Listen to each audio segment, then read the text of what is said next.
Mosaki, Nanzela Mosali Nayo, dans le monde entier, Makambo Tozomo Nalelo, monsieur Moutaye culte, malgré transport passe, malgré difficulté à maille, malgré ma complication, malgré ma inondation, Moutouana Elio. À côté de la liste de bateaux, qu'est-ce qui va me séparer de l'amour de Dieu? Ni la mort, ni la sécheresse, ni la faim. Aujourd'hui, j'ajoute ni les inondations, ni le manque de l'eau, ni le manque de transport ne nous séparera de l'amour de Jésus. C'est pourquoi malgré tous ces phénomènes naturels, nous sommes là. Les autres ont pour Dieu leur argent. Les autres ont pour Dieu leurs frères et sœurs. Les autres ont pour Dieu leur commerce. Les autres ont pour Dieu leurs économies. Les autres ont pour Dieu leurs fétiches. Nous n'avons que toi. Dans nos maladies, nous crierons à toi. Dans nos problèmes, nous crierons à toi. Le Congo changera, mais toi tu ne changeras pas. Dans nos faiblesses, nous crions à toi. La parole est appelée à moi, tous qui étaient fatigués, chargés. C'est pourquoi nous venons à toi ce matin. Nous venons à toi, nous amenons nos cœurs. Nous amenons nos familles. Agréez-nous. Ne nous tournez pas les dos. Ne nous rejette pas loin de ta face. Salabiso ngolo tata. Salabiso ngolo tata. Ngolo toujours c'est bandela maka chaque tour. Oya samedi et oya dimanche à l'élo. Salabiso ngolo, je prie pour mon pays. Que la main de l'Éternel ne se retire pas de mon pays. Que la grâce de Dieu continue à opérer ces miracles dans ce pays. Pour les maisons inondées, les gens qui étaient là-bas, Seigneur, c'est toi qui sauves. Étends ta main. Et là, il va manquer un mariage. Il y a eu des mariages ratés. Il y a eu des vols ratés. Il y a eu des grands rendez-vous d'affaires ratés. Je suis en train de me poser la question, comment ils allaient arriver à l'hôpital? Je m'imagine et je me mets à leur place. Mais Seigneur, nous avons besoin de ta grâce. Nous ne pouvons rien sans toi. Pourquoi nous disons que tu es Dieu?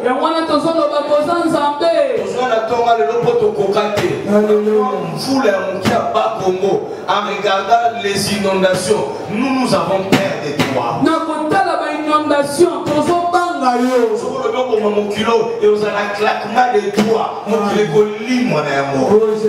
C'est pourquoi nous n'avons pas peur des généraux. Le président passera. Jésus, tu ne passeras pas. La parole ne passera pas. La parole éternelle. Aie pitié de nos compatriotes à l'Est. Que cette guerre prenne fin. Car tu nous les as promis. Étends ta main. À toi la vengeance est écrite dans ta parole.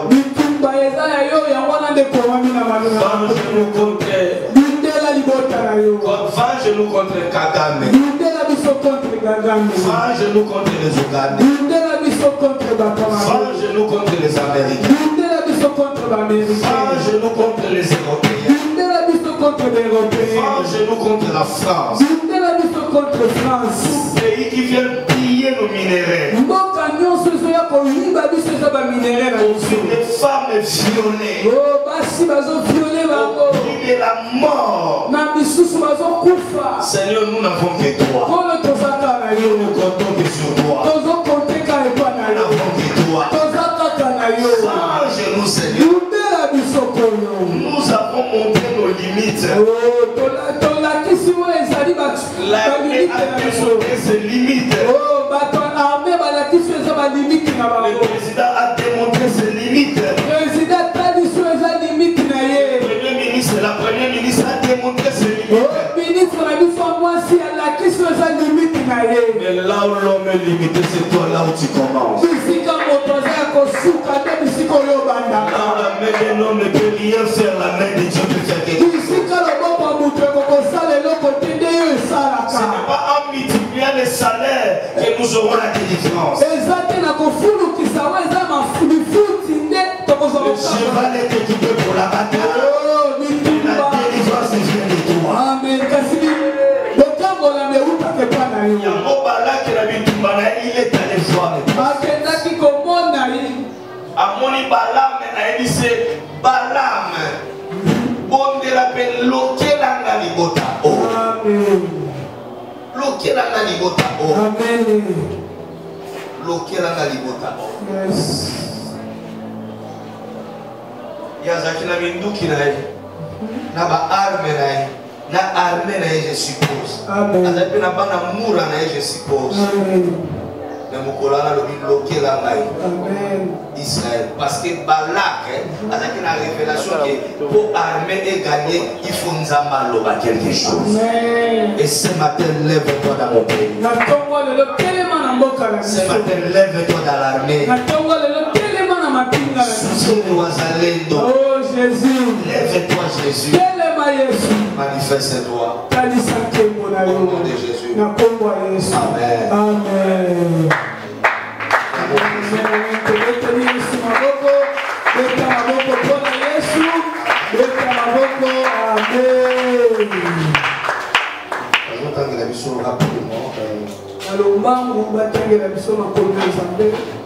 Pasteur, il y a qu'à interpréter. Amen. Ézéchiel chapitre 16, et puis Genèse chapitre 9. Ézéchiel 16, verset 15. Je lis au nom de Jésus. La parole de l'Éternel me fit adresser en ce Fils de l'homme, fais connaître à Jérusalem ses abominations. Il dira, et si parle le Seigneur, l'Éternel à Jérusalem, pardonne en Chine dès ta naissance, tu es du pays des Canaan. Ton père était un Amoréen, Papa n'a pas amoréen. et ta mère une Étienne. Maman n'a pas Essienne. À ta naissance, Na kokota manayo. au jour où tu naquis, Mukolo bakotaki yo. ton nombril n'a pas été coupé. Botolo na yo bakataki yango te. Tu n'as pas été lavé dans l'eau pour être purifié. Basukolaki na bango te yo na mai te po opetolama. Tu n'as pas été frotté avec du sel. Bapakolaki ope kungwa te lolenge bapakolaka bana soki babotami. Tu n'as pas été enveloppé dans les linges. Basingaki ope liputa te ndenge basingaka bana soki babotami. Nul n'a porté sur toi un regard de pitié. Na kobotama na yo mutu moko te azwaki ata mawa po ata na yo. Pour te faire une seule de ces choses. Po asala yo eloko moko na kati ya makambo nyonso. Par compassion pour toi, Na mawa po na yo. mais tu as été jeté dans les champs. Kasi nzoka nde babwakaki yo na kati ya bilanga. Genèse chapitre 9. Kanda ebandeli kapenangwa libwa. Prenons le verset 9 et puis descendons. Genèse 9, 9. Voici, j'établis mon alliance avec vous Tala na go konsa siko alia boyo kananga na yo. et votre postérité après vous, Tekitani na yo sima na yo. avec tous les êtres vivants Na ba nyonso bazala bomo. qui sont avec vous. Oyo bazala yo nongo. Tant de... Bon, pendant qu'on attend le verset premier, Dieu bénit Noé et ses fils. Dieu bénit Noé et ses fils. Je me tiens ici comme ton père. Je déclare que la bénédiction du ciel soit ton partage. La bénédiction de la terre soit ton partage. La bénédiction de la mer soit ton partage. Et la rosée du ciel coule sur ta vie. C'est celui qui a dit Amen. C'est ton Amen qui va faciliter cette choix qui est de ce qu'on a.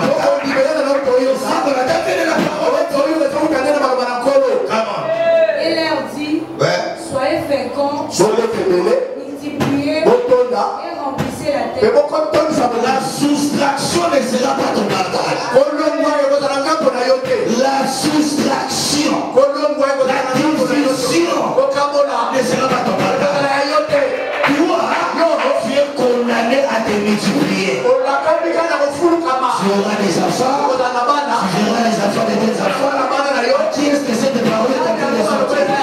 Tu vivras. Avec qui vivras? Tu verras tes enfants te multiplier. Tu feras des affaires. Ça va se multiplier. Ne me regarde pas comme ça, c'est pour toi. Le monde a été créé par la parole. Si tu reçois ça, ça tombe sur toi. Vous serez un sujet de crainte et de foi pour tout animal de la terre. Yes. Amen.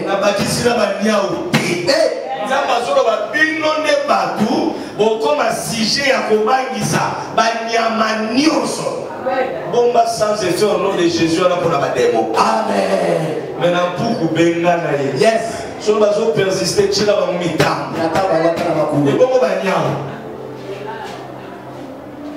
Donc, je me suis dit que papa, au Kamemwa, on va dire que tu as un gile, ou un gile, ça n'a mis mon bébé à côté. Amen.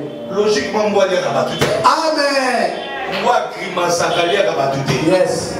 Même à se sentir dans le danger. Yes, yes. Grimacer. Amen. Mais moi, tout le monde a dit na simamboa wana yendemo. Amen. Amen. Bon, comme un sujet, vous serez un sujet, vous allez faire peur aux démons. Ce sera comment ce jour? Vous serez un sujet de faire peur aux autres. Amen. Je ne sais pas comment la dimension est pas le bon, tout le monde a clair. Yes, yes. Il faut monter à il faut pas nous qui va attribuer, qui nous dit pas moi, mais pas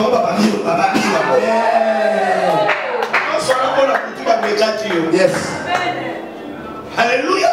Amen. Je ne sais pas comment ma dimension tu n'es pas encore chrétien. Tout le monde a clair. Tout le monde a c'est Jésus-Christ. Amen.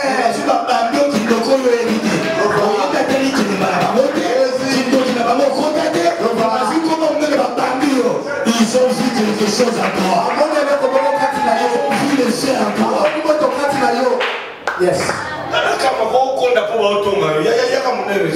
Amen. Jésus. Quel est mon ton? Amen.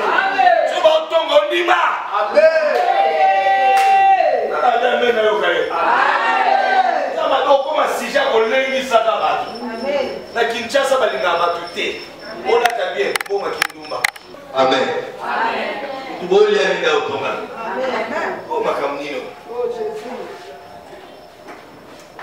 Kinshasa, moi, elle m'a fait ressentir une peine dans mon cœur. Les Arabes du côté. Vous savez, pasteur, elle m'a fait ressentir une peine dans mon cœur. C'est-à-dire, nous tous au canisser bien, aux hommes à lobby bien, mais nous sommes nous sommes salés au caca, et nous sommes nous qui avons la solution à l'endroit. Et ça fait très mal. On appelle ça l'ingratitude. Même bino bato bozaka na église tu vas osala bino mala bondima. Amen. Nazaki pa mama ba Kevin ayisinga ki wapando sangela mama ba Kevin ayisinga ngala botaki mwana Kevin mais na yeba ki do a Kevin te chaki na médical aki losala médical mais to yeba ki do na ete mais yonde assez la bossa ki boza ote la bossa ide mama chata mama Kevin ayisinga biso to botaki mwana to chena médical asala médical na okende kuna ezo simba takata ni defo et puis année oyo tolobaki otanga suste mais yo oza pasteur na bango tobundisa yo même bandeko na ye abi ngai te bandeko na ye mais yo ndo détecte do na ye obi avanda ndako te ake mosala esthétique kaka tosala esthétique abi tozomona ndenge Kevin azosala mosala vraiment topesi nzambe no merci wana mama Kevin mais yembo Kevin na pesa na merci bongo te ah au monde appelle au c'est la batbolamu au c'est maman Chantal au mi pasola au c'est sacrifié pour batbatala au monde a la souka muto mi la solution et ça fait très mal ça la kama be et ça décourage et ça ka bolemba ça décourage et les ça ka moto et monde atala au monde a qui non moi je passe à comme les glories à quelle université mais moi je peux dépenser pour mes enfants. Au moins on a souka moi na matika des gras. Yes. Ça décourage. Et les bisa la moto. OK maintenant. OK maintenant. Amen. Banga kati. Yes. To sala mabela mukilo na bota mate. Amen. Amen nous la tsekozo banga. Yes. Ko bomona na bota mate. Amen. Bota mate. Yes. Tana. Et qui a pris il servira les nourritures. Nyonso ebujaka, nyonso ezala mai, nyonso ezala zamba et pour servir bino la nourriture. C'est-à-dire moule ezala du lait. Yes. Tanga. Je vous donne tout cela comme l'air de terre. Na pesi bino ngo na matita. Faites na ngeza. Maya pondu ya. Pour la langue ya maya pondu. Voilà. Tanga. Seulement vous ne mangerez point des chairs avec son âme. Ouais. Avec son sang. Ouais. Sachez-le aussi, je demanderai. Zolia musuni, ngulu bakata ye makile bima. Kolia mukibate, kolia ya bomo ite. Ya bomo eleksini abone fo bumaye. Yes. Amen. Lobela na mengo. Amen. Tanga bilo. Bena ngabe mwinda. Donc, sachez-le aussi, je demanderai le sang de vos âmes. Ouais. Je les réglementerai à tout animal. Et je réglementerai l'âme de l'homme à l'homme qui est son frère. Si quelqu'un verse le sang de l'homme, par l'homme, son sang sera versé. Oh, Isaiah Nanga. Verset oh, Isaiah Nanga. Ce qui m'a sopi makila. Ya moto mutu ana sopi makila ya moto yepe makila na fwe tanga automatiquement nanga aza frapper na verso. Yes. Amen. Kagame nanga yaya ata ba onyokola biso ata bitumbeleki makasi quelle que soit la longueur de la nuit ata ko mulai ya mutu le soleil apparaîtra un jour. Tanga yaya. Car Dieu a fait l'homme à son image. Et vous soyez féconds et multipliez, répandez-vous sur la terre et multipliez sur elle. Dieu parla encore à Noé et ses fils avec lui en disant. Verset numéro 8. Et 9. Voici j'établis mon alliance avec vous et avec votre postérité. Maman Chantal, Maman Tisha, à chaque fois que nous avons un peu de petit, ça a l'habitude de faire une alliance. Nous avons piqué na liwa et l'eau à l'hyposo à l'essinzambe. Laissez-la faire. Aujourd'hui, papa même te pour épeler ma camarade. Laissez-la faire. Laissez-la démunir. Nous avons piqué. Nous sommes couffés dans la piqué. Nous avons tombé dans l'hôtel. A tombé l'hôtel. Tant que ton l'hôtel a tiré la niama kitoko. On va pas se reproduire à tiré. Nous avons qui sur la kitoko. Nous avons passé la niasse dans l'eau. Et ça va tout sous sa tour au kokate pour la masala et zo gagne pas. Amen. Votre prospérité après vous. Oui. Avec tous les êtres vivants qui sont avec vous. Oui. Tant les oiseaux que le bétail. Oui. Et tous les animaux de la terre. Oui. Soit avec tous ceux qui sont sortis des larges. Oui. Soit avec tous les animaux de la terre. Oui. J'ai établi mon alliance avec vous. Oui. Aucune chair ne sera plus exterminée. Oui. Exterminée par le sceau du déluge. Et il n'y aura plus de déluge pour détruire la terre. Et Dieu dit, c'est ici le signe de l'alliance que j'établis entre moi et vous. Et tous les êtres vivants qui sont avec vous. Pour les générations à toujours. Oui. J'ai placé mon arc dans la nuit et il servira de signe d'alliance entre moi et la terre. Quand j'aurai rassemblé les nuages au-dessus de la terre, là paraîtra dans la nuit. Dans la nuée. Dans la nuée. Voilà. Et je me souviendrai de mon alliance entre moi et vous. Et tous les êtres vivants de toute chair. Et les eaux ne deviendront plus un déluge pour détruire toute chair. L'arc sera dans la nuée et je les regarderai pour me souvenir de l'alliance perpétuelle entre Dieu et tous les êtres vivants et toute chair qui est sur la terre. Et Dieu dit à Noé, tel est le signe de l'alliance que j'établis entre moi et toute chair qui est sur la terre. Les fils de Noé qui sortirent de l'arche étaient Sem, Cham et Japheth. Les fils de Noé qui sortirent de l'arche, numéro 1 c'était l'aîné Sem, numéro 2 c'était Cham, numéro 3 c'était Japheth. Cham fut le père de Canaan. Cham était le père de Canaan. Ce sont là les trois fils de Noé. Ouais. Et c'est leur postérité. Interprétons. Ouais. Ce sont là les trois fils de Noé. Et c'est leur postérité qui peuplera toute la vie. Noé commença à cultiver la terre et planta de la vigne. Il but du vin, il livra et se découvrit au pied de Satan. Cham père de Canaan, et la nudité de son père. Il les rapporta dehors à ses deux frères.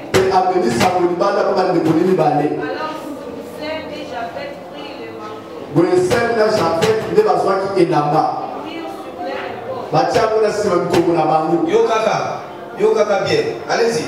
Marchèrent en reculant et couvrirent la nudité de leur père. Comme leur visage était détourné, ils ne virent point la nudité de leur père. Lorsque Noé se réveilla de son père, Voilà. il apprit ce que lui avait fait son fils cadet. Et il dit, maudit soit Canaan, qu'il soit l'esclave des esclaves. Ntango bayebisi makambo oyo Cham asalaki, il s'est levé de son sein. Il a maudit Canaan. Qu'il soit l'esclave des esclaves. Et ses frères, il dit encore, béni soit l'Éternel, Dieu des cieux, et que Canaan Tete nzambe ya Sem mwana liboso baeuropéen po Cham azalaki poso mwindu, Sem nde baeuropéen, Japheth nde baasiatique. Noé kaka olakela mabe aloki Kana mwana ya Cham bato mwindu poso mwindu. Nabila Kelmada Malobi, Batumouindou Bazaraba, esclave, ya Nicolas. Est-ce que vous constatez que nous avons des diamants, des or, des minéraux? Mais c'est comme si tu avais un esclave américain, tu avais un esclave européen, les cabres bandits dans nos vies. Amen. Tana, c'est béni soit c'est. Et que Ghana soit leur esclave. Et Ghana a dans la bouche. Ghana, Africain, Burkinabé, Batumouindou, Bazaraba esclave dans la mort. Yes. J'annule ces paroles là au déjà. Tana. Et Dieu étend les possessions de Japhet. Nzambe afungola to akomisa minai bosi ya Japhet. Américain, Européen, c'est les Européens. yes. Pakistan, asiatique, Japhet, américain, canadien, efungwama espace na bango afungwama je guerre les arabes ici na Ukraine une fois que tu as dans le plan. Yes. Tarablo. David dans les temps. Oui. Les sept. Oui. Et que Ghana soit leur esclave. Ghana nazala mohumu na bango mibale wana. Noé vécut après les délits. Ouais. 350 ans. Oui. Tous les jours de Noé furent de 950 ans. Que Dieu bénisse sa parole. Je disais que Dieu bénisse sa parole. J'étais en train de dire que Dieu bénisse sa parole. Je vais répéter que Dieu bénisse sa parole. Est-ce qu'on peut acclamer pour la parole? On peut faire des bruits pour la parole. Est-ce qu'on peut acclamer pour la parole?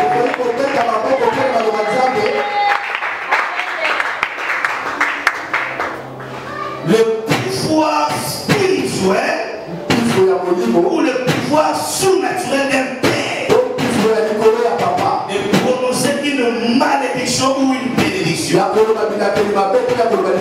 C'est ça le terme de 15 minutes de l'exhortation. Le pouvoir surnaturel d'un père pour bénir ou maudire quelqu'un. La Bible est en train de déclarer et la Bible est claire. Dieu a envoyé les prophètes pour rappeler à Israël ses abominations. Pour leur dire Israël, écoutez. Et par ton origine, soyez des pays de Canaan. Je lève ma main droite au ciel. Et tu sois délivré des sacrilèges des villages de ton frère. Tu sois délivré de la sorcellerie de la famille de ta mère. Les alliances qui ont été faites dans votre village.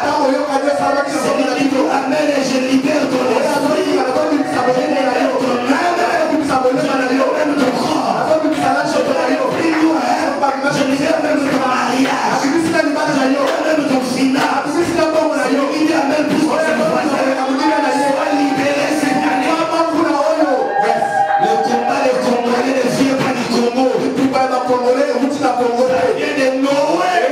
Le combat des Africains, c'est parce que Noé dit que jamais son fils est Ghana soit esclave de ses esclaves. J'ai décrété, j'ai déclaré. Soyez prêts pour recevoir ça. Tu ne seras pas esclave de ton grand frère. Tu ne seras pas esclave de la famille de ton frère. Tu ne seras pas les cheval. Personne ne mangera sur ta suite. Tu s'aimeras, tu récolteras, tu auras des enfants, tu bénéficieras de tes enfants. Que Dieu vous bénisse. Il faut savoir contrôler, corriger et puis commander pour passer par Zanalou. Pardon, maman. Lou. Mon téléphone c'est un mot BCBG. Quand tu me dis que vous avez JB.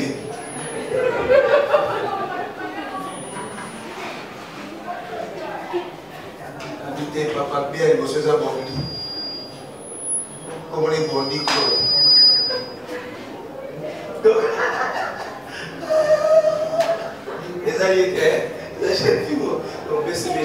Tu n'as voisin, tu as un téléphone, on va quoi des années.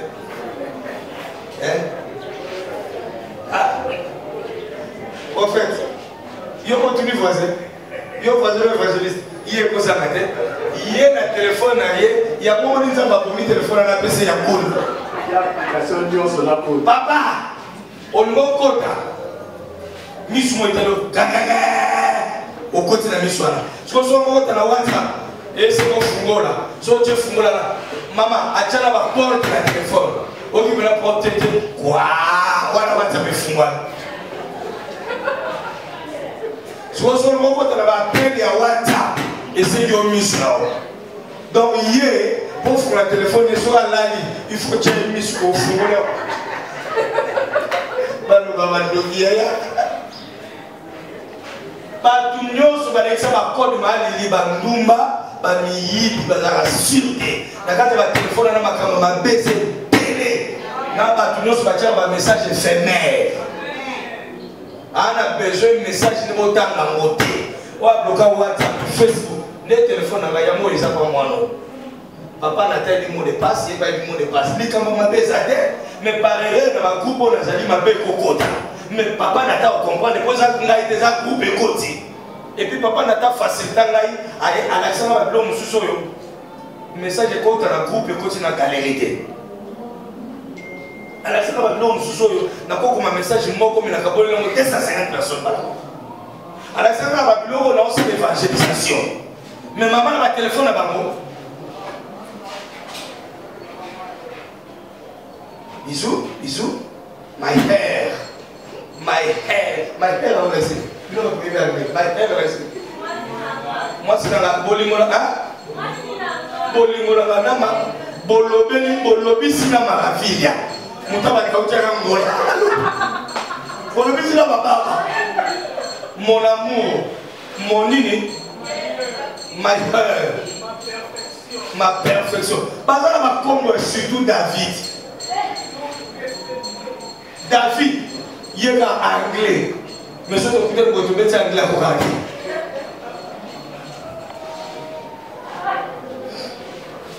La publication, les gars, anglais.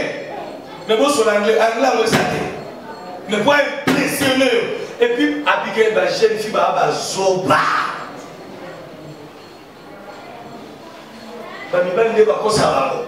On va mettre un coup de main dans ça, on va quoi. Mais on a mis ça dans la salle de la ville. La salle de l'ambassade des États-Unis. Et là, il y a quelqu'un qui a mis comme tout l'ambassade des États-Unis. On a mis ça, c'est de moi la quata.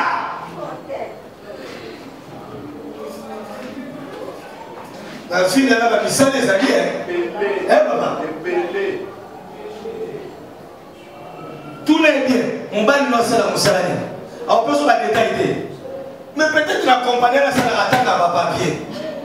Peut-être là où ici, non, on s'est mis noté. Amen. On peut se mais là où ici. Bah où ici, nous sommes dans l'air. On s'est là, on a ça à papier. On vient de là. Le problème de ce que nous avons fait, nous avons fait un parquet avec notre titre de la convocation. Ils sont à côté de nous. À mon journée, à soldat qui m'a APJ. Puis on a dans zone mobile. Et puis à cause de ça, on a agent juridique. Et là, au moins, il faut que tu me dises, la classe, dans ton team d'ailleurs, il y a qui ma classe.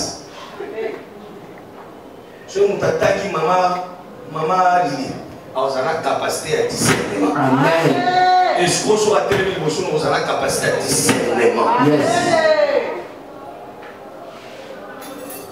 Non, amen. Amen. Que Dieu bénisse. Nous avons pas de la vie. Que Dieu bénisse. Nous avons pas de la vie. En tout cas, chauffeur à l'Union. Receveur à l'Union. Moi, à l'Union. Non, moi, à l'Union. Nous sommes là pour commencer à $5 et on fait les. Pitch na cause à la moi si n'aimé. Moi ça pitch une fois à la niveau, moi ça pitch. Amen.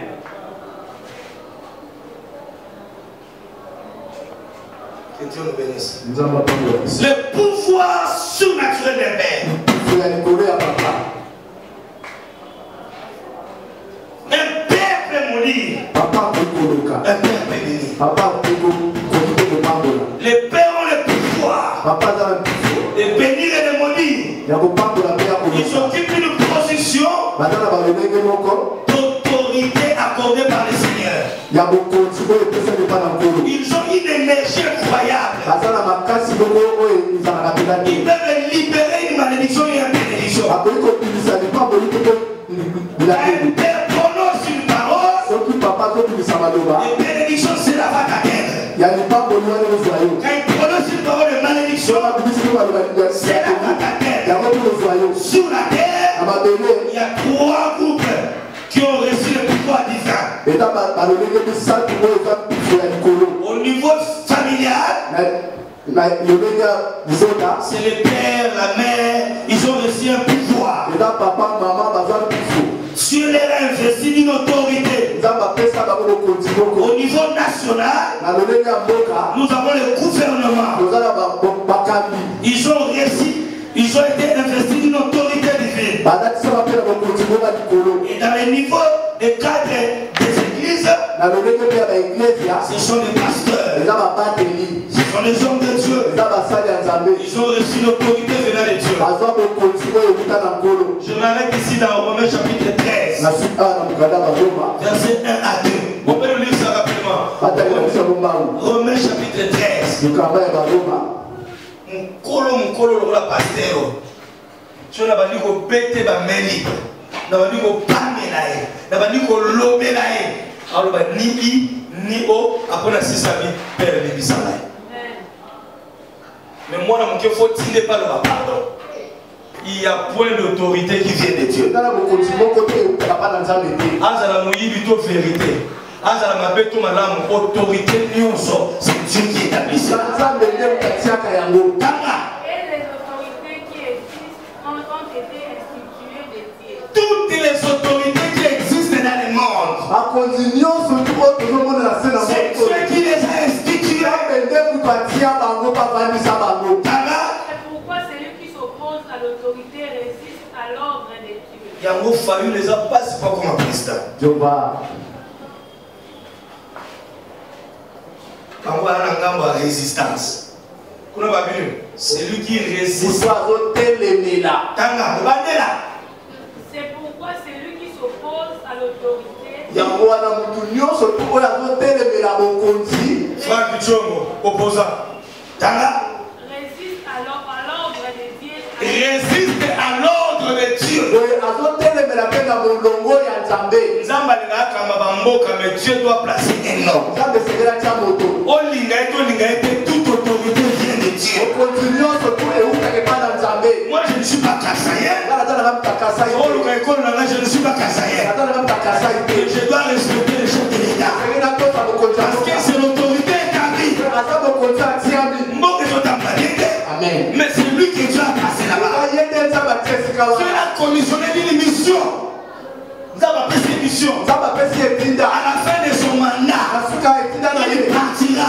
Le temps qu'il est là, nous devons le respecter.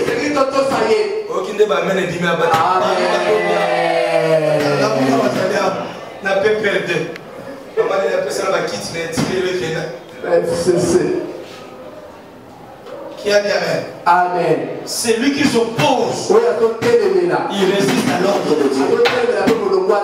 Amen, amen. Sur la terre. Et ceux qui ont la version. Que Dieu a établi. Ouais. Et ceux qui résistent attireront une condamnation sur eux-mêmes. Il y a un mot Fayu les a pas, c'est pas comme un président. Fayu la Bible, on va un groupe opposant et un groupe résistant. On va résister à pouvoir. Or, si on résiste à pouvoir, tu résistes contre celui qui l'a établi. Moi, je ne dis pas que tu sais qu'il a tout fait. L'œuvre humaine a des imperfections. L'homme a des défauts. C'est le Dieu.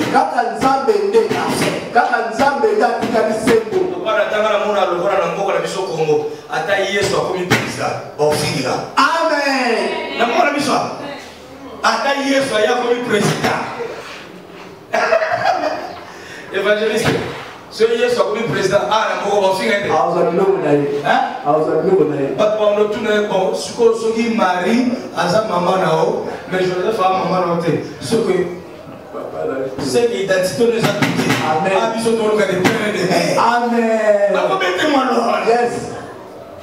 Oh, tout ce que j'ai dit, c'est mon père qui est dans les cieux qui m'a envoyé. C'est que Joseph a été. C'est que nationalité n'a eu les relations. Les entités. Amen. Qu'est-ce que je vais conclure? Notre relation avec les autorités est très importante pour notre existence sur la terre. Tout père que Dieu nous a assigné est une autorité dans notre vie. Dans Ecclésiaste chapitre 10 verset 4, si l'esprit de celui qui dort dans l'Ecclésiaste, il faut savoir c'est nous sommes en matière de la table de Bosolo. Il faut savoir Bosolo là. Bon, maman on est Bosolo bien. Pesa est beauté là. Pesa n'a pas une beauté. N'a pas été. Yo mo découvrir que va ça Bosolo c'est poli. La sa éducation, la sa éducation. Au moins la canne mo pesa na moto. Na ni na solo mais au moins la va so butenga. Ça n'a pas problème éducation. Il y a une union sur on a bâti le bosson à l'eau. On a investi. On a autorité pour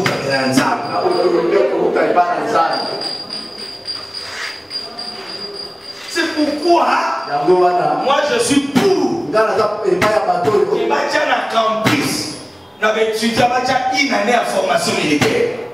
Parce que les militaires sont disciplinés.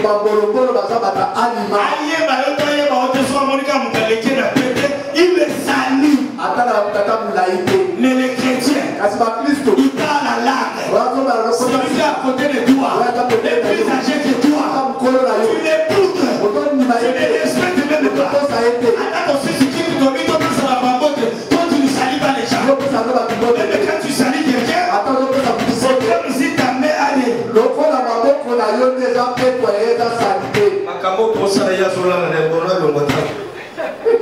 Même quand tu veux saluer, au moins, pas de choix à vous, c'est beauté.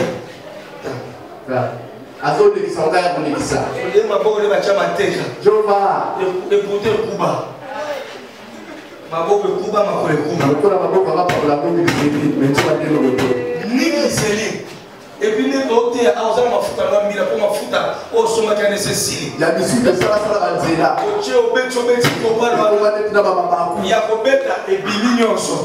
N'a pas la vie sur ma fouta sili. Yo, je me regarde. Aux yeux de ta com. Papa, au tien de ta com, au bénin de ta com.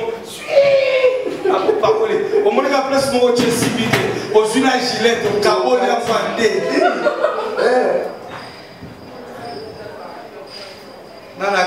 Amen. Maman Lili, nous doit coller une éducation à bien. Nous soit les bossons et soit à papa. Il doit les respecter. C'est la chose à Amen. Tu dois te bien. Alléluia. Amen. Moi, na atos à mon colo. Amen. Mon colo peut na tourner atos à moi. Amen. Moi, na maman was mon colo bio. Bamba tous à l'aide. Là, il s'est vérifié dans le film. Est-ce que yo mo zomi tout ça? Parce qu'il y a respect. Yo mo faut imposer respect. Ata bo bimana papa. Il reste tombé. Atika papa na yo. Ata bo sano ba grâce. Il est investi dans Dieu de pouvoir. Ala tisali na mbiamo ko kutabana nzambe. Il détruit ton mariage et ta destinée. Il détruit tes enfants. Il détruit ton futur. Frère, ma soeur, fais très attention.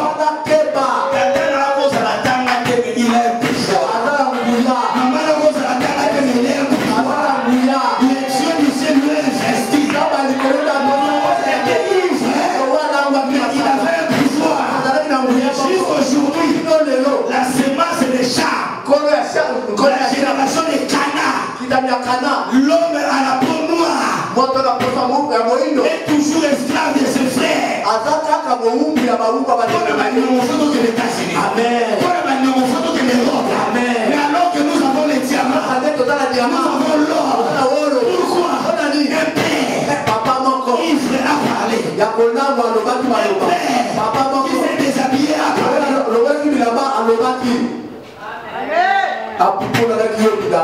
Dieu n'a pas vu les rêves de Noé. Il a fait sa dignité. Mais Dieu a respecté la parole de Noé. Aujourd'hui, Noé n'est pas là. La malédiction est là. Noé n'est plus. C'est la parole de Noé est là. C'est pourquoi Ézéchiel dit regardez par ton origine. Ton père est amoréen. Ta mère est Ézienne. Ton pays c'est Canaan. Aujourd'hui, quand tu rentres à la maison, demande pardon sincère à ton père, à ta mère, à tes grandes sœurs. Commence à prendre les épaules. Parce que tu penses que tu as aussi des fesses. Tu penses que toi aussi tu es une femme. Tu penses que tu es comme ta grande sœur. Tu penses que la maman n'a plus de parole. Tu penses que le père n'a plus de parole. Jusqu'aujourd'hui, la malédiction de Noé pèse. Délivrance à Afrique et pour la Mindoukide. Amen. Et pour la prière. Amen. Le Père spirituel va s'élever. Amen. Les malédictions à Noé. Amen. Il y a un moment où nous avons rappelé l'abomination. Amen. Aujourd'hui, je suis venu te rappeler. Tu es moins âgé. Ézéchiel montre à Israël ses abominations. Amen. Abomination Amen. Masturbation. Jésus. Abomination. À ton âge, tu ne peux pas faire ça. À ton âge, ce qui devait te préoccuper, c'est tes parents, la famille, la morale, la vie, la bonne vie et mœurs. Comment marcher, comment respecter Dieu, comment respecter les grands. Ça m'a dit le prophète Ézéchiel, nous avons l'église, les pasteurs impolis, les protocoles impolis, les gens prostitués. Aujourd'hui, je suis venu te montrer ce que tu fais là. C'est l'abomination. Poli que tu es, prostitué que tu es, menteuse que tu es, père que tu es, tu fais des choses abominables. À la maison tu es sérieux, à la maison tu fais des choses horribles. Montre à Israël l'abomination, leur manière de marcher. Montre à Israël leur origine, c'est Canaan. Ton origine, c'est la malédiction, c'est la prostitution, c'est la fidélité, la semence du mensonge. Dans ton sang, l'impolitesse dans ton sang. On peut se dire que tu n'entreras pas au ciel avec cette éducation-là.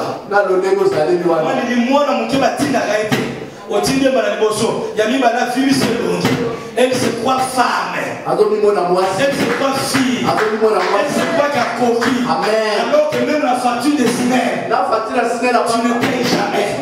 Même la régie des autres, tu ne payes jamais. Même si on te donne le mariage aujourd'hui, tu ne peux pas rester dans ce mariage-là. Quand tu es enfant, tu as déjà les idées des grands. Yaya, répare-toi. Montre à Israël l'abomination. Le message d'aujourd'hui, je suis venu te dire, abandonne les prisonniers, abandonne les mensonges, abandonne l'hypocrisie, c'est abominable. Soyez enfant, reste enfant. Ne pas te traiter comme un enfant. Ne pas la place de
Fais très attention. On ne parle pas mal de ton père. On ne parle pas mal de ta mère. On ne parle pas mal des autorités. On ne parle pas mal des pères.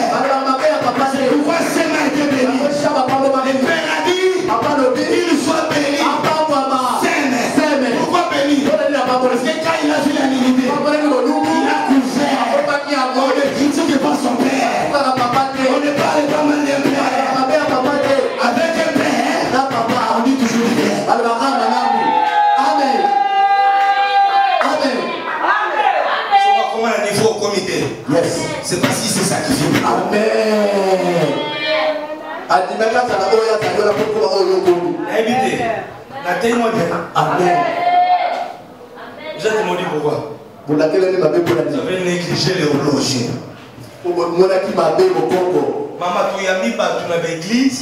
Où là, les canons d'affermissement que tu as ma responsabilité. Nous avons fait tout traiter dans le problème à place à Outaka. Amen. Place à Outaka va bien. Yes. Place à Outaka l'ongra passé. Amen. Place à Outaka à Saka Lokota. Amen. Place à Outaka Salama Kamebele au Bisotoye. Amen. Bisotoye comme on est là, pas protocole. Pas. Les gens la témoin bien. Amen. On la témoin bien. Amen. On a pas ton commission intercession Moussali. Il fallait notre toute l'information. Place à Outaka Saka Ndege. Il y a mon Zambatini prophète à la origine des obéissants. Ton grand-père vous a maudit. Et bien là, tout ça dans la maman. Mettez mon maman, c'est la maman, c'est sur les sérotes. Amen. Amen. Amen. Mais c'est la vérité. Moi, je suis arrivé à un niveau. T'as un niveau. Moi, ça te salit nyonso. Amen. Amen. A to salit nyonso. Il y a pas de cas qui a goûté.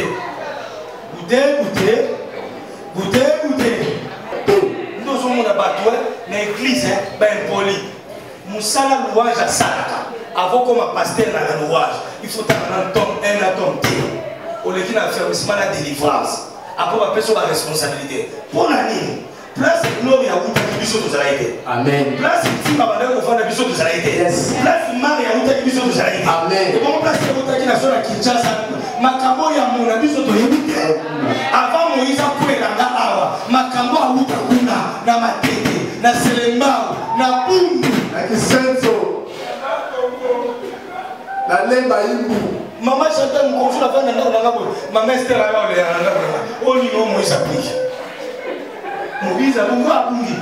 Au Gangela qui est, il y a sécurité, après, à Bimia le monter. Et puis, qui vont se 4 jours à payer.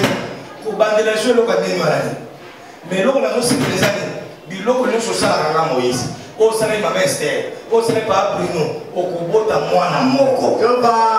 Son ici, là, il y a Jésus. Alors, on appelle pour tous ces bonnes cailloux. Oui.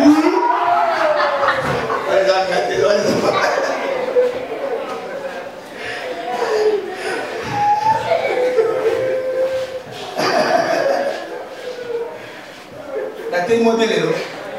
Maman, la taille-moi bien. Problème n'a pas sur les deux années. Origine. Même pas nous, on beaucoup la carabanda. Vrai problème, les années trop beaucoup la tête. Vrai problème, tu résoudre non, problème à place à vous. Amen. Il y a un monde à l'élo, à sa pied, l'homme a changé l'élo. L'ikamosa place à Abuka. L'ikamosa malobo malobele place à Abuka. place à où tu même c'est que yoko bongara. Amen. Ne vous t'avons mis sur de l'autre. Aïe déjà dans malobanae. Aïe déjà dans l'eau. Aïe nous monte mais nous maloba. Si kana so tamara, autamara maloba koko nae. Et là, tu es déjà pour la aujourd'hui, je veux faire une opération. Je vais annuler toutes les paroles des malédictions pour la connaissance. Tu vas dire la même chose. Je vais dire ça. Tout est d'accord. Je vais annuler ça. Je vais annuler ça. Ma passion, le bio, moi, non, supporter les sous-soutés. yo mukoloko yo kalisu ngomo na ngana lobela yo eza yote eza pe yete eza place oya auta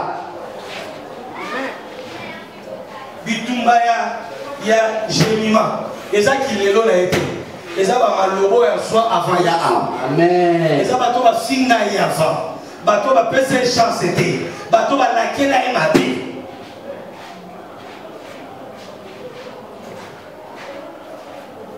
Matteo la otika montena zo ke no malende malende maman là que no malende malende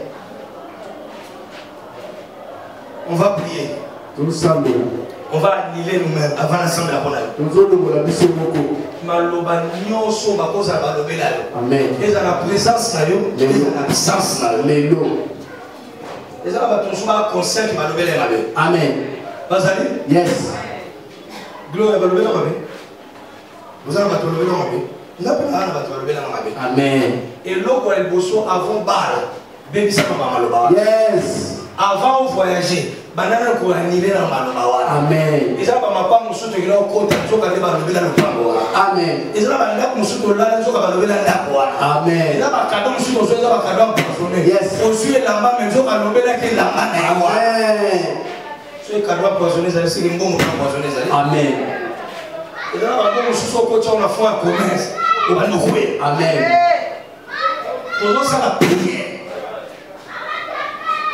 lelo na te une église na ngai impolitesse eza sorcellerie amen mwana mwasi nyonso mwana mobali nyonso wazala impoli ezala semence ya sorcellerie amen olinga oyeba lelo eza sorcellerie inconsciente basalelaka ome yo moko mokolo nzoto oyebaka te l'impolitesse c'est la sorcellerie ozala botosi eza kindoki etino 3 groupes ya bato oyo lolo epesi bango pouvoir groupe ya liboso banani bapapa ya nzoto groupe ya mibale bakonzi ya mboka groupe ya misato babateli basala ya nzambe bato wana kosakana na bango amen kategori misato wana kosakana na bango te okoexplike na ndenge moto ana kwisa lobi makambo kana lokani epuis na koya na version na babi ni naï pitié de te faire les 4 choses.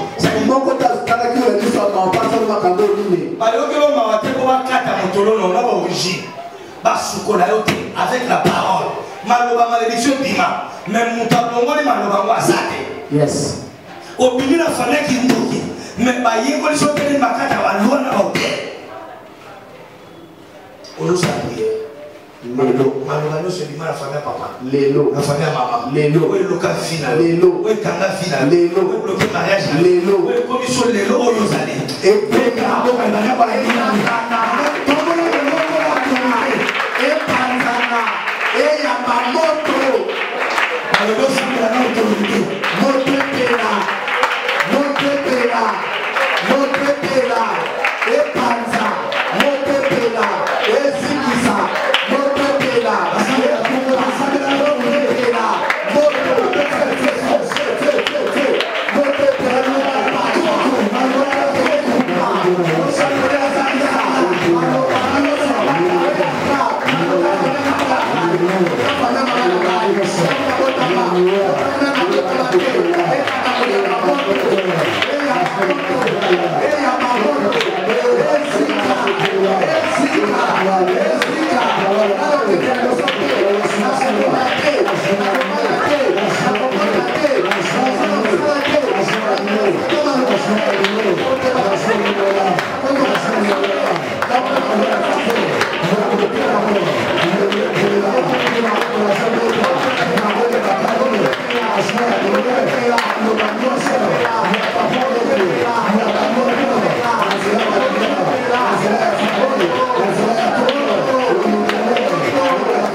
Car le calme prévient de grands péchés.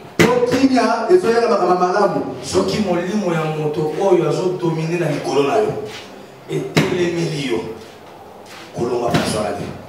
Combien de gens na permission à maman? Na permission à maman. Maman a dit, mon tour à côté coma. À côté coma, pour papa le dit, pendant les lots, vous êtes sur sa protection dans la vie. Pour ça, il n'a pas. Ngai, n'a pas papa na oti. Malouba les amabe. Malouba nyoso et pima, même dans la blague. La finale. Où il me dit malade, il me dit blocage, célibat. La famille a côté tata. Yo mo dit fino bien. Où il dit famille no bien. Malouba malouba na côté famille maman. Il y a mon tout moko azan autorité où ils ont dominé les colonnes. Même un pasteur, il a l'autorité de donner son nom. Même une mère, un papa, il a l'autorité de donner son nom. C'est celui qui domine sur toi. Il s'oppose à ces mariages. Il s'oppose à cette relation. Il s'oppose à ces devoirs-là. Reste harassé. Ne te déplace pas. Yokamela. So sani makamna mtu makasi. 2 ans plus tard. Tu vois la ça 5 ans plus tard.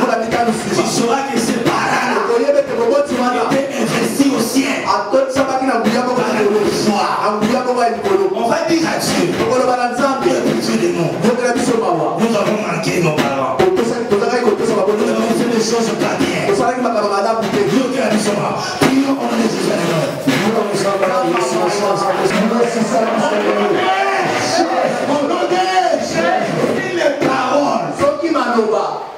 si l'esprit de celui qui domine sur toi s'élève contre toi, s'élève contre ton mariage, s'élève contre tes projets, et quitte pas cet homme-là, car le calme va prévoir les grands péchés. Qu'est-ce qui domine sur ta vie? Quel esprit qui domine sur ta vie? Quel esprit qui domine sur votre famille? Esprit de mari et nuit, esprit de femme de nuit, esprit de blocage.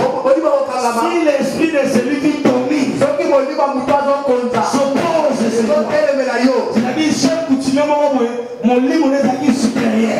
Soyez à télémé à ma barre, à télémé la finalité, sous ton bon gazade. L'esprit qui domine sur votre famille. Le combat que nous avons, ce n'est pas combat charnel. C'est le principe de l'État. Alors, pour Kabalou, il y a nous avons dominé le collègue. La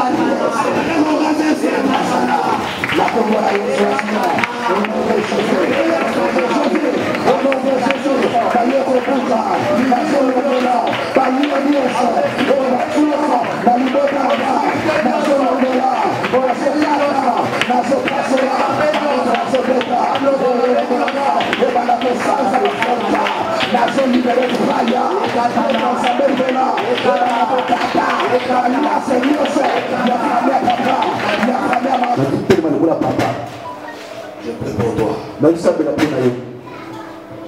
Investi de l'autorité que le ciel m'a conférée. Toutes les paroles des grands-parents, des arrière-grands-parents, qui ont été relâchés même par des blagues sur ta vie. Je détruis ces paroles. Tu viens de les détruire. Je détruis ces paroles. Noé était mort. Noé a koufaki. Mais les paroles de Noé avaient un pouvoir. Votre grand frère est mort. Mais c'est lui qui t'a hébergé. Mais les paroles qu'il a relâchées contre toi pèsent encore sur toi. Votre grand-mère est partie. Votre grand-parent est parti. Le chef de famille est mort. Mais la parole qu'il a laissée pèse encore sur toi. En vertu de l'autorité que le ciel m'a donnée, j'annule toutes les paroles de malédiction. J'annule toutes les paroles de malédiction. Qu'est-ce qu'on a dit? Si l'esprit de celui qui domine s'oppose à toi, frère, je prie pour toi. Tout esprit qui s'oppose à ton mariage, tout esprit qui s'oppose à ton avenir, tout esprit qui s'oppose à ton élévation, aujourd'hui, je libère ce mariage, je libère ce famille, je libère cette famille, je libère ta vie, je libère ce voyage contre tout esprit de eau, tout esprit de mer, tout esprit de forêt, tout esprit de village, tout esprit de tradition qui s'opposait à ton succès. Et comme la vie yes, ce n'est pas lui.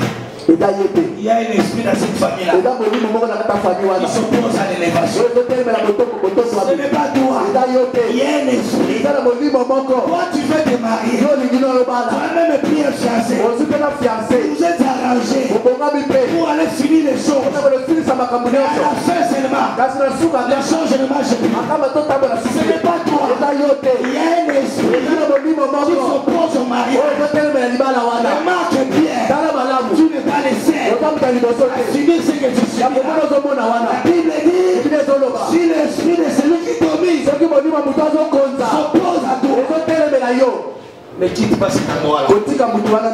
Parce que les calmes, ça va te garantir de plusieurs péchés. A fait des cérémonies. Je me tiens devant les trônes de la grâce. Devant mon trône devant les trônes de la grâce. Tous les géants qui t'ont combattu. Tu es belle. Pas de mariage. Tu as des talents. Pas de travail. Tu peux essayer les voyages. Rien n'est mal. Parce que la Bible dit les paroles des pères, les paroles de l'autorité. Quand j'ai dit l'autorité, même un chef coutumier, c'est une autorité coutumière. Si les chefs coutumiers de ta famille fait maudit, tu vois Cana, ce n'est pas Noé qui a maudit directement, c'est son grand-père qui a maudit son fils. C'est Noé qui maudit Cham. En maudissant Cham, il maudit directement Cana. Ce n'est pas Cana qui a vu la nudité, mais c'est Cham qui a vu la nudité. Il y a des choses que toi tu n'as pas fait, mais tu as jamais les subi. À partir d'aujourd'hui, je te libère de ce cercle là. Je te libère de ce cercle là. Le cercle de la malédiction. Ce n'est pas toi qui es entré dans les sorcelleries. Ce n'est pas toi qui es allé marcher. Ce n'est pas toi qui étais dans les ristournes. Mais toi tu es maudit. Tu es comme un canard. À partir d'aujourd'hui, tes origines négatives. Je suis en train de prier pour quelqu'un. Je te sépare des origines négatives. Je te sépare des origines négatives. Lorsque la parole de Dieu, je te communique la parole. Je prophétise la parole. À partir d'aujourd'hui, tu es libéré. Ta façon libérée. Ton visage est libéré. Lorsque la parole déclare, parce qu'on ne t'avait pas lavé. C'est pourquoi personne ne pouvait déjà libérer. La semaine qui va commencer, le téléphone sonnera. Le téléphone sonnera. Décrète, je déclare. Ton téléphone va sonner. Quelqu'un quelque part. Quelqu'un quelque part. Appellera. Cambogera. Il va t'aider. Il va t'aider. Ce n'est pas toi qui as maudit. Ce n'est pas toi qui as fait cela. Mais c'est la bénédiction de votre famille. Qui te suit par les sangs. Qui te suit par les noms. Qui te suit par de ces malédictions. Qui te suit par les noms. Celui qui a dit Amen, c'est un de ces malédictions. Je te sépare de cette malédiction-là. Qui te suit par les sangs. Celui qui te dit Amen et tu es libéré. Dans les marmites de la sorcellerie. Je te libère.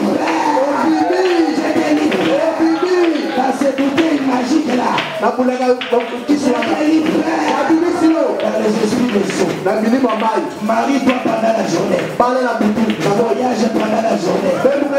Tu vas vendre. Tu auras les bénéfices. Tu commenceras. Tu finiras. Tu commenceras. Tu finiras. Tu commenceras. Tu finiras. Fais attention, je vais parler. Fais attention, je vais parler.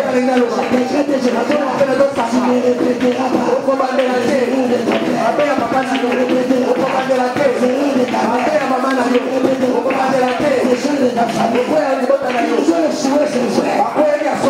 Mais toi, tu n'échoueras pas. Amen. Amen. Tu n'échoueras pas. Une nouvelle histoire commence avec toi. Une nouvelle histoire commence avec toi. Ça commence avec tes études. Ça commence avec ta santé. Je suis en train de voir quelque chose qui dérangeait ton ventre. Cela est en train de partir. Je suis en train de voir la main de Dieu sur quelqu'un. Je vois la main de Dieu dans cette rangée. La rangée du milieu ici. Je vois la main de Dieu en train de te toucher. Je vois la main de Dieu en train de te prendre.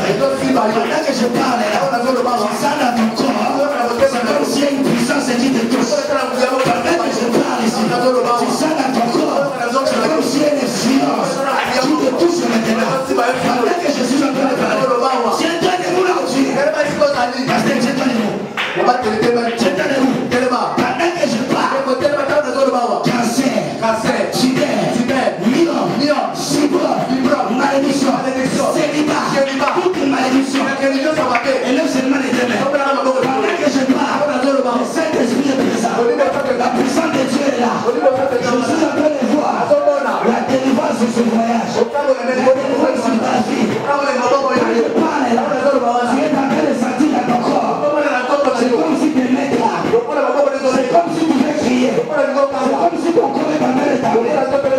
Ne t'inquiète pas. Le Saint-Esprit est en train de te parler. Tu es en train de te libérer. Ce voyage est libéré. Ce voyage est libéré. Maintenant, le change du travail. On touche celui qui est disposé. 1, 2, 3. Pendant qu'il va te toucher, le chien est mort. Pendant que je parle, je vois l'esprit de la délivrance à la salle. Beaucoup seront agités. Beaucoup seront touchés. Et c'est ça la délivrance. Vous connaissez la vérité. La vérité nous a franchi. Je te libère. La sorcellerie de la famille. C'est célibat-là. Cette maladie-là. Je te libère. C'est pas seulement toi et tes enfants. Il y avait un esprit qui dominait sur nous. J'ai été à mon gars. Maintenant, sois libéré. Sois libéré. Sois libéré.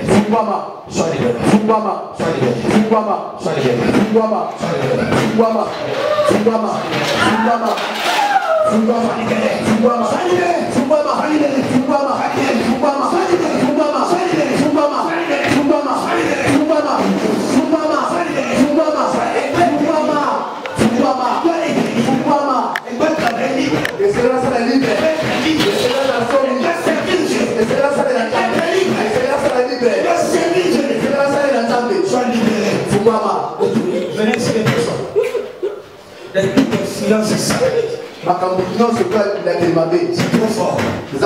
C'est trop fort. C'est trop fort. Les paroles qui ont été relâchées comme ça. Je te libère. Sois libéré. Je te libère ma fille. Tu n'es pas l'esclave. Tu n'es pas l'esclave. La fin de la souffrance aujourd'hui. La fin de la malédiction aujourd'hui.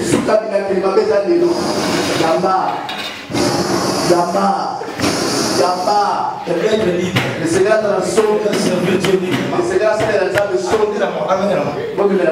Elle veut être libre. Le Seigneur dans la sauve. Libre des lois familiales. Le Seigneur dans la sauve. Libre des liens familiales. C'est ton jour.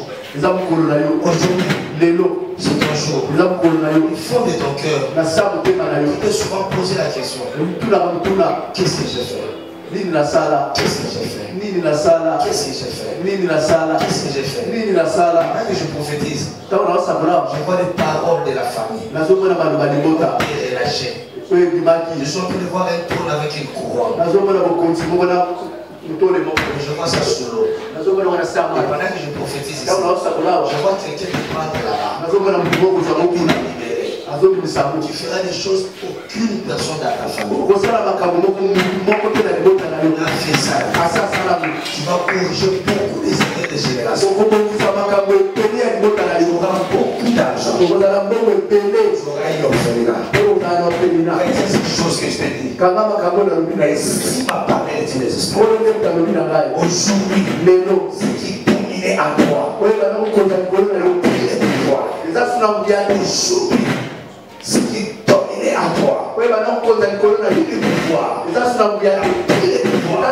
toi, je m'en viens à l'esprit. Je m'en viens récupérer ton mariage. Même des enfants. Même les jumeaux que je viens de voir. Je récupère même les mariages que je viens de faire. Je récupère même les voyages que j'ai fait. Je récupère les maisons que j'ai fait. Je récupère ton étoile. Je te libère. Now. Maintenant. Jésus, Jésus, Noé et Amodi, son petit-fils. Ton cas, c'est aussi le cas des grands-parents. Ce n'est pas les problèmes des parents. C'est les problèmes des grands-parents. Ils ont des paroles qu'ils ont relâchées. Même dans ta naissance, ils ont relâché des paroles. Aujourd'hui, je me sépare de cela. Si les parents biologiques ont été investis dans le pouvoir, à combien plus fort de leurs pères spirituels, ne répétera pas les erreurs de la femme. Aujourd'hui, c'est la fin de ta société. Toi, tu es Esther de ta femme. Yamba. Tu es là-bas même 3 personnes. Reçois. Ça fait des années et des années. Ils ont bloqué ta vie par les paroles. Même les hommes ont parlé.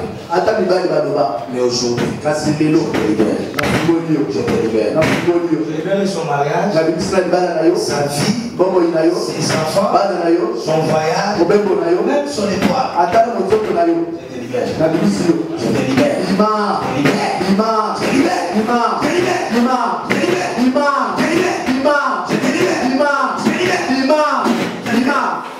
À partir d'aujourd'hui, sa vie change. Au nom de Jésus. Lève les deux mains. Ce qui dominait en toi, tout esprit qui dominait sur toi, dominait sur ta famille, cela est aboli. J'ai révoqué des décrets, des lois. Des lois qu'on a dit. J'annule cela. J'installe un nouveau loi. Une nouvelle loi. À partir d'aujourd'hui, tu es autorisé à réussir. Tu es autorisé à réussir. Tu dois aller de l'avant. Tu dois vivre la bonne santé. À quel aujourd'hui, plus rien. Mon côté, sois comme avant. S'ils ont dit des paroles de malédiction, ce matin, moi je te bénis. J'étais en train de te bénir. J'ai béni tes enfants. Tu t'es multiplié à gauche, à droite, au nord, à sud, l'ouest et l'ouest. Tu vas te multiplier. Tu vas te multiplier. Tu seras béni. Tu commences aujourd'hui à te bénir. Je t'habite ta bénédiction. Au nom suprême de Jésus.